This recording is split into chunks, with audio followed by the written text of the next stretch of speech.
Bismillahirrahmanirrahim. Assalamualaikum warahmatullahi wabarakatuh. Salatu wassalamu ala asrafil anbiya'i mursalin Sayyidina Muhammadin wa ala alihi wa sahbihi ajmain, amma ba'du. Alhamdulillah, puja-puji kita berikan pada Allah Subhanahu wa taala. Salawat salam kita berikan pada junjungan kita Nabi besar Muhammad sallallahu alaihi wasallam. Saudara-saudaraku, Soma TV, hari ini di bulan Ramadan saya akan mengajak saudara-saudara semua untuk kembali mengevaluasi ibadah kita. Bisa jadi dalam ibadah kita ada nilai ketidakikhlasan di dalamnya. Karena kalau kita lihat di sekitar kita saat ini godaan begitu banyak, terutama dari media sosial. Kenapa bicara keikhlasan menjadi begitu penting? Pertama yang kita pahami, ikhlas itu adalah pintu masuk diterimanya setiap amalan kita. Setiap amalan kita bisa diterima dengan keikhlasan.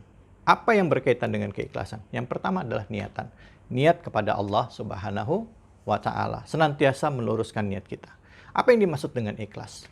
Ikhlas disebutkan di dalam kitab Ta'rifat Syekh Ali bin Muhammad Al-Jurjani adalah tidak menuntut setiap amalan kita melainkan kepada Allah Subhanahu wa taala.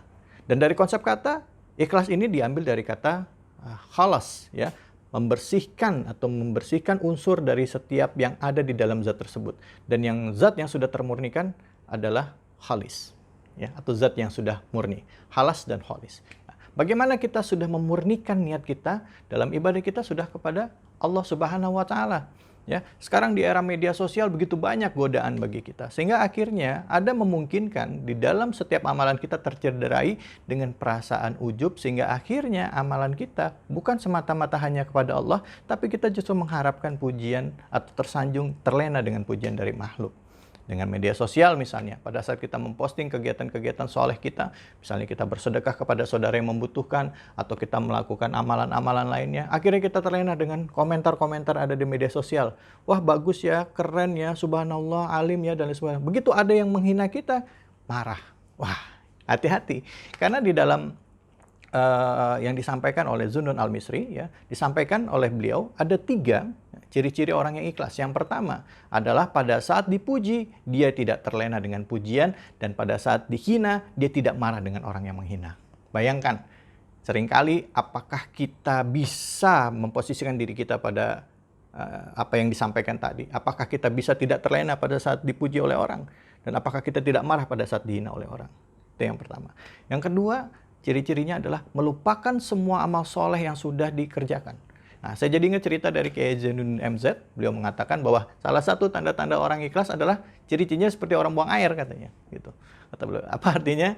Yaitu perutnya lega, ya, perasaannya lega, dia nggak mau lihat, dia nggak mau lirik, apalagi nggak mau minta balik, dan nggak pernah disebut-sebut sama dia. Waduh, tadi malam tuh rendang keluar juga, ya kan nggak mungkin.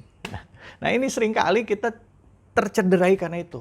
Kita melakukan amal soleh sama orang kita sebut-sebut. Ya. Orang itu bisa berhasil karena kita. Orang itu sukses karena kita. Padahal sebenarnya kita menolong orang itu karena atas izin Allah. Allah yang mengizinkan kita untuk melakukan itu. Kenapa? La haula wala quwwata illa billah. Ya. Allah yang memberikan kita, yang menggerakkan hati kita untuk menolong orang tersebut. Bisa jadi, ya, orang yang kita bantu itu menangis setiap malam memohon kepada Sang Rabbul Alamin, lalu Allah berikan jawabannya, bantuannya melalui kita.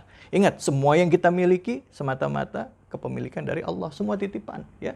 Dan juga kita juga mesti ingat bahwa di dalam hidup kita ini adalah hamba, ya. Wa ma khalaqtul jinna wal insa illa liya'budun. Dan yang ketiga, yang terakhir adalah berusaha untuk merasa diri kita kurang dalam setiap amalan kita. Jadi kita selalu memperbaiki kualitas ibadah kita sehingga akhirnya ibadah kita ini bisa jadi lebih baik, ya. Senantiasa meluruskan niat kita hanya kepada Allah, ya. Tidak mau tergoda dengan pujian makhluk dan tidak pernah merasa hina dengan hinaan dari makhluk. Karena kita tahu bahwa tujuan kita hanya kepada Allah dan Allah sendiri yang akan membalasnya. Kenapa? Karena ibadah yang paling baik, sebaik-baiknya ibadah adalah yang diniatkan kepada Allah dan mengharapkan ridha dari Allah Subhanahu wa taala.